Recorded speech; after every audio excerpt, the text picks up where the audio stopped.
तो दोस्तों, क्योंकि सास भी कभी बहू थी सीरियल के आज के एपिसोड की शुरुआत वहीं से होती है जहां तुलसी गुस्से में पार्थ पर लकड़ी से लगातार वार कर रही होती है।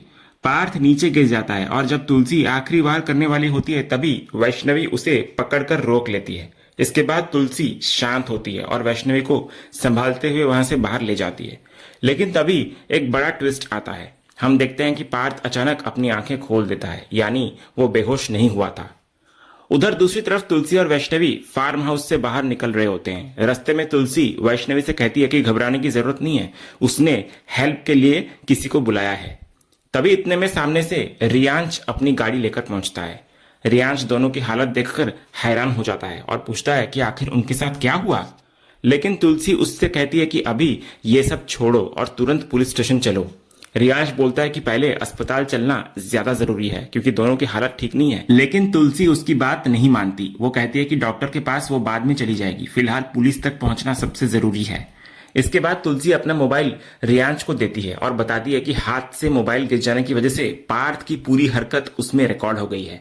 वो रियांश से कहती है कि पहले वो वीडियो अपने फोन में ट्रांसफर कर ले और फिर पुलिस को जरूर दिखाए। रियांश उसकी बात को मान लेता है। वो वीडियो अपने फोन में ट्रांसफर करता है, मोबाइल वापस तुलसी को देता है और कहता है कि वो वैष्णवी को लेकर पुलिस स्टेशन जा रहा है। तब तुलसी भी वैष्णवी से कहती है कि वो रियांश के साथ जाए और पुलिस को पूरी सच्चाई बताए। साथ ही वो भरोसा दिलाती है कि वो भी पुलिस स्टेशन आएगी और अपना बयान देगी। इसके बाद रियांश तुलसी के कहने पर वैष्णवी को गाड़ी में लेकर निकल जाता है। अगले सीन में रास्ते में वो कह रहा होता है कि उसे कभी उम्मीद नहीं थी कि पार्थ इतनी घटिया हरकत कर सकता है। दादी और वैष्णवी के साथ जो हुआ उस पर उसे यकीन नहीं हो रहा। तभी वैष्णवी उससे पूछती है कि पुलिस स्टेशन कितनी दूर पर है। इस पर रियांश बोलता है कि वो उसे वहीं ले जाएगा, लेकिन उससे पहले उसे एक छोटा सा काम करना है। उसे अपने कुछ डॉक्यूमेंट्स लेने हैं, बस उसके बाद दोनों सीधे पुलिस स्टेशन जाएंगे। इतना बोलकर वो गाड़ी एक सुनसान क्लिफ के पास रोक देता है। तो वैष्णवी हैरानी से पूछती है कि वो उसे यहाँ क्यों लेकर आया है और तभी उसकी नजर ठीक कुछ ही दूरी में सामने खड़े पार्थ पर पड़ती है। पार्थ को सामने देखकर वैष्णवी बुरी तरह घबरा जाती है और कुछ देर पहले उसके साथ हुई सारी दर्दनाक घटनाएं उसकी आंखों के सामने फिर से ताजा हो जाती है। इधर दूसरी तरफ पार्थ गुस्से में गाड़ी की तरफ बढ़ने लगता है। उसे अपनी तरफ आता देखकर वैष्णवी और ज्यादा डर जाती है। वो तुरंत रियांश की तरफ उम्मीद भरी नजरों से देखती है, लेकिन रियांश कुछ नहीं करता। तब वैष्णवी को समझ आ जाता है कि रियांश भी पार्थ के साथ मिला हुआ है। हालांकि रियांश खुद को बचाने की कोशिश करता है। वो कहता है कि वो शुरू से पार्थ के साथ नहीं था। पार्थ ने उससे वादा किया था कि उसकी मां का हक उसे दिलाएगा। वो ये भी कहता है कि उसका सिर्फ अपना काम पूरा करना था और उसके बाद वो वैष्णवी को पुलिस स्टेशन ले जाने वाला था। साथ ही वो मानता भी है कि पार्थ ने वैष्णवी के साथ जो किया वो गलत था, लेकिन वैष्णवी को अब उस पर बिल्कुल भरोसा नहीं रहता। इसी बीच वो गाड़ी से उतरकर भागने की कोशिश करती है, लेकिन पार्थ उसके पास पहुंच जाता है और उसको पकड़ लेता है। इधर वैष्णवी लगातार उससे छोड़ देने की विनती करती रहती है, जबकि पार्थ उसको डांटते हुए कहता है कि वो उससे बचकर कहीं नहीं जा सकती और चुपचाप वहीं खड़ी रहे। तभी रियांश अपना फोन पार्थ को दिखाता है और कहता है कि तुलसी के मोबाइल में उसकी हरकतों का वीडियो रिकॉर्ड हो गया है। ये सुनते ही वैष्णवी चौंक जाती है और रियांश की तरफ देखती है। वो तुरंत फोन छीनकर वीडियो बचाने की कोशिश करती है, लेकिन पार्थ उससे पहले ही फोन अपने हाथ में लेता है और बिना एक पल गवाए वो वीडियो डिलीट कर लेता है। इधर वीडियो डिलीट करने के बाद पार्थ गुस्से में तुलसी का मजाक उड़ाते हुए कहता है कि वो खुद को क्या समझती है, इतना बड़ा तमाशा हो गया उसके बाद भी वो बुढ़िया वीडियो बनाने में लगी हुई थी। तभी रियांश पार्थ से कहता है कि अब उसको टेंशन लेने की जरूरत नहीं है क्योंकि उसने वही वीडियो दादी के फोन से भी डिलीट कर दिया है। ये सुनकर पार्थ मुस्कुराने लगता है और बोलता है कि एक वीडियो रियांश ने वहां से डिलीट कर दिया और दूसरा उसने यहां से डिलीट कर दिया। फिर वो कहता है कि अब जब सबूत ही खत्म हो गया तो मामला भी वहीं खत्म हो गया। इसके बाद रियांश पार्थ से कहता है कि उसने उससे जो वादा किया था अब उसे पूरा कर दे।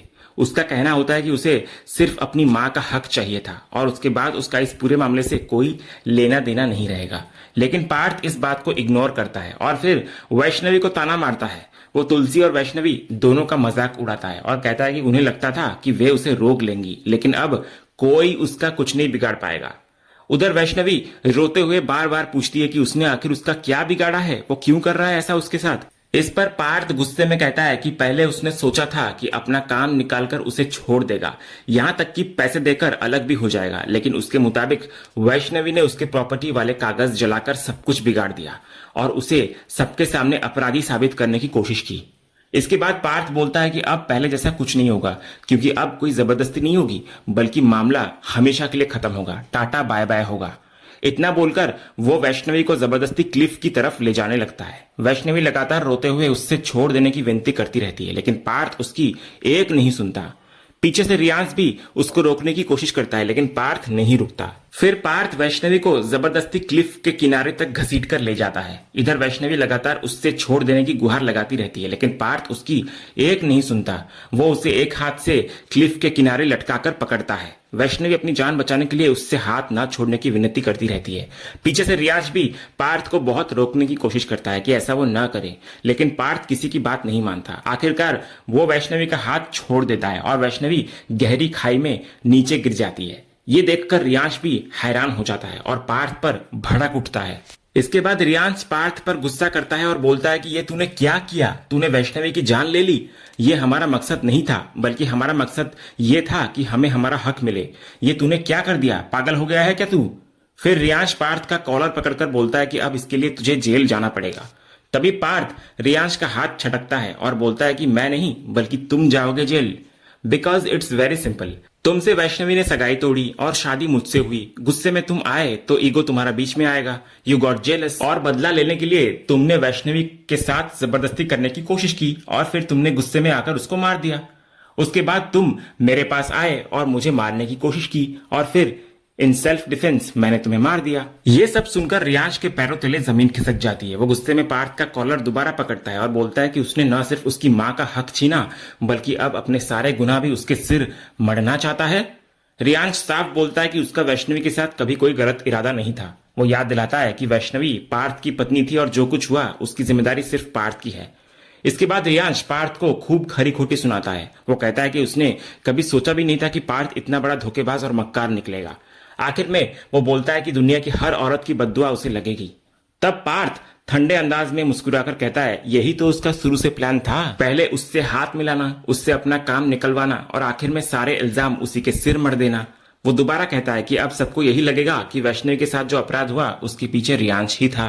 इतना ही नहीं, वो ये भी कहता है कि वैष्णवी की मौत का जिम्मेदार भी उसी को माना जाएगा। इसके बाद वो ताना मारते हुए कहता है कि लोग भी यही मानेंगे कि बेटा अपने पिता जैसा ही निकला। पार्थ इसी बात का सहारा लेकर रियांश को मानसिक रूप से तोड़ने की कोशिश करता है और उसके परिवार के पुराने जख्म भी कुरेद देता है। ये सब सुनकर रियांश पूरी तरह भावुक हो जाता है। वो कहता है कि उसके पिता निर्दोष थे, उनकी कोई गलती नहीं थी। उसके मुताबिक उसके पिता की मौत के लिए नंदिनी जिम्मेदार थी। वो पार्थ से कहता है कि अब वो उसकी माँ का हक भी छीन रहा है, जबकि इस दुनिया में उसकी माँ का उसके अलावा कोई नहीं है। इसके बाद रियांश गुस्से में पार्थ का कॉलर पकड़ लेता है। वो कहता है कि उसने पार्थ पर भरोसा करके बहुत बड़ी गलती कर दी। उसने उसे अपना छोटा भाई माना, लेकिन पार्थ ने उसी भरोसे का फायदा उठाया और ऐसा काम किया जिसकी उसने कभी कल्पना भी नहीं की थी। लेकिन पार्थ उस पर भी ताना मारता है। वो कहता है कि जैसे रियांश अपने पिता को निर्दोष मानता है, वैसे ही वो भी खुद को निर्दोष बताएगा। फिर वो कहता है कि बस एक ही फर्क है, क्योंकि तब उस समय उस बुढ़िया ने तेरे बाप को मारा था और आज इस समय मैं तेरे को मारूंगा। इतना कहकर पार्थ बंदूक निकालता है और रियांश की तरफ तान देता है। वो कहता है, सी यू इन हेल। इसके बाद वो रियांश पर गोली चला देता है। गंभीर रूप से घायल रियांश दर्द में सिर्फ अपनी मां का नाम लेता है और उसकी चिंता करता है। वो बार बार कहता है कि अब उसकी मां का क्या होगा। फिर वो पार्थ से पूछता है कि उसकी जान लेकर आखिर उसे क्या मिलेगा। आखिरी बार वो पार्थ से कहता है कि उसकी मां का सहारा कौन बनेगा। इसके बाद रियांश की हालत लगातार बिगड़ती जाती है। पार्थ सिर्फ इतना कहता है कि अब सब खत्म हो गया। कुछ ही देर में रियांश के मुंह से खून निकलता है और वो जमीन पर गिर जाता है और उसकी मौत वहीं पर हो जाती है। इसके बाद पार्थ अपने हाथ में पकड़ी बंदूक वहीं पर फेंक देता है। लेकिन तभी एक और बड़ा ट्विस्ट आता है, जिसे सब खत्म समझ रहे थे। वैष्णवी अभी जिंदा होती है। वो नीचे एक सहारे से लटकी हुई होती है और ऊपर आने की कोशिश करते हुए हेल्प के लिए आवाज लगा रही होती है। उसकी आवाज सुनकर पार्थ वापस क्लिफ के किनारे आता है। वैष्णवी उससे अपनी जान बचाने की गुहार लगाती है, लेकिन पार्थ के दिमाग में सिर्फ वही बातें घूम रही होती हैं। उसके प्रॉपर्टी के कागज जलना और तुलसी द्वारा उसकी पिटाई। वो बिना कुछ बोले सिर्फ गुस्से भरी नजरों से वैष्णवी को देखता रहता है, जबकि वैष्णवी अब भी अपनी जिंदगी बचाने की कोशिश कर रही होती है।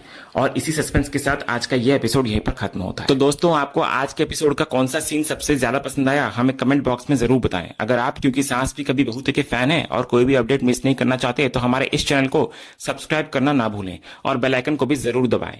हम मिलते हैं अगले एपिसोड के अपडेट के साथ। तब तक के लिए धन्यवाद।